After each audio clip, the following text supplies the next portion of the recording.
Sun and Steel is about Yukio Mishima's exploration into words, contemplation, and the body. The contemplative life is emphasized and overemphasized to the detriment of the body. The pursuit of strength, the growing of muscles, the beating of the heart is placed lower than the realm of thoughts. But this is a deadening. You are not just a mind and mouth. You are more than words and thoughts. You have a body that needs to move and grow. It needs to feel its muscles pump and get bigger. These acts can in fact grant you knowledge that is unattainable through the life of pure contemplation. Still, the word must synthesize with the body. That is mainly what Sun and Steel is about. Life cannot be reduced to passive introspection. Life is inherently active. It necessitates the activation of your body. The steel of weights forces you to face mental hardship. If you have an intention of bettering yourself physically, you will be required to face some of your weaknesses. Quote, "The acceptance of suffering as a proof of courage was the theme of primitive initiation rites in the distant past, and all such rites were at the same time ceremonies of death and resurrection. Men have by now forgotten the profound hidden struggle between consciousness and the body that exists in courage, and physical courage in particular. The stronger body is evidence of courage. It is a sign that a person could conquer something in themselves. It shows they have not surrendered their lives to only words and thoughts, but wish to express themselves physically. This physical expression brings them wisdom that cannot be understood by those who simply live the learned life. I want to agree with this, but I have some problems. I'm a gym person. I like going to the gym and doing weightlifting and bodybuilding. I agree that a person who has achieved a certain level of physical strength, aesthetics, or both through exercise guarantees they have acquired some hidden knowledge others have not. They know how to push themselves, they are healthier, they can likely deal with pain better than others, and so on. However, Mishima seems to impart far more moral characteristics onto those who don't work out. Quote, "I'd always felt that such signs of physical individuality as a bulging belly, sign of spiritual sloth, or a flat chest with protruding ribs, sign of an unduly nervous sensibility, were excessively ugly, and I could not contain my surprise when I discovered that there were people who loved such signs. To me, these could only seem acts of shameless indecency, though the owner were exposing his spiritual pudenda on the outside of his body. They represented one type of narcissism that I could never forgive." End quote. I think this is a stretch.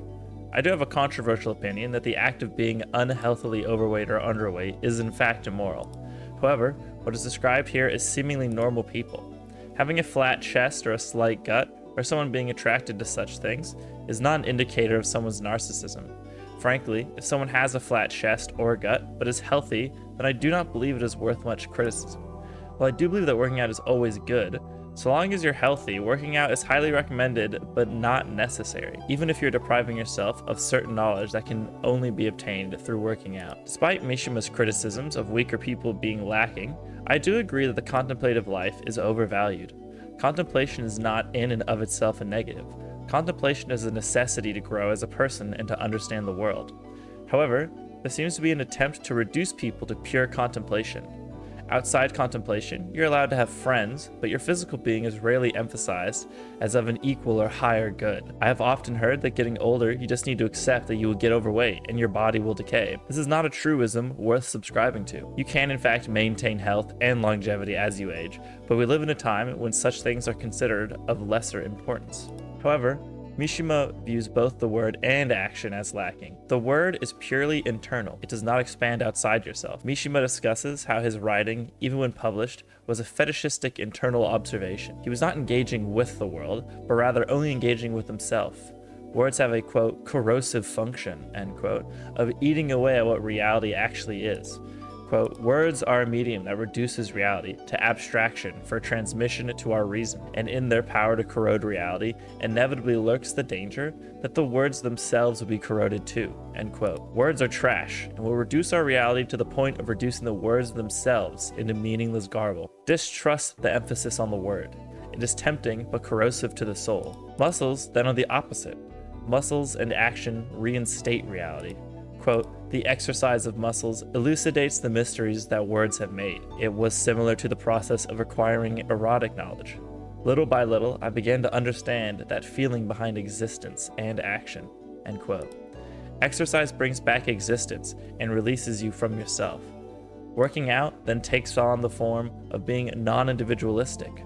Words only corrode privately, but muscles reach, quote, a point where they conform to a general pattern, in which individual differences cease to exist. The universality thus attained would suffer not private corrosion, no betrayal, end quote. They send a public message, and can be related to by all those who have achieved physical strength or aesthetics. Is there a synthesis to this?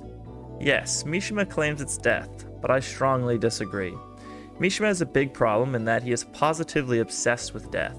I believe his goal has always been to die, and he is constantly trying to work backwards towards death. There is no reason to believe that the person who properly synthesizes words and actions would find death as the answer. For context, Mishima was a soldier in World War II and has made it abundantly clear throughout his works that he wished for a glorious death during this time. He also seemed bitter that once he grew too old, he would die ugly. For him, working out was the rediscovery of a beautiful death. Quote, "For me, the idea that time was recoverable meant that the beautiful death that had earlier eluded me had also become possible. This idea is dumb. There is nothing good about dying while pretty or having a warrior's death." On the concepts of working out and contemplation, Mishima and I are in alignment. It is necessary that a person who is seeking total understanding of themselves, seeking a sort of spiritual enlightenment in an atheistic way, is required to pursue both strength and contemplation. They need to know the issues with and benefits of both ways of achieving a higher being.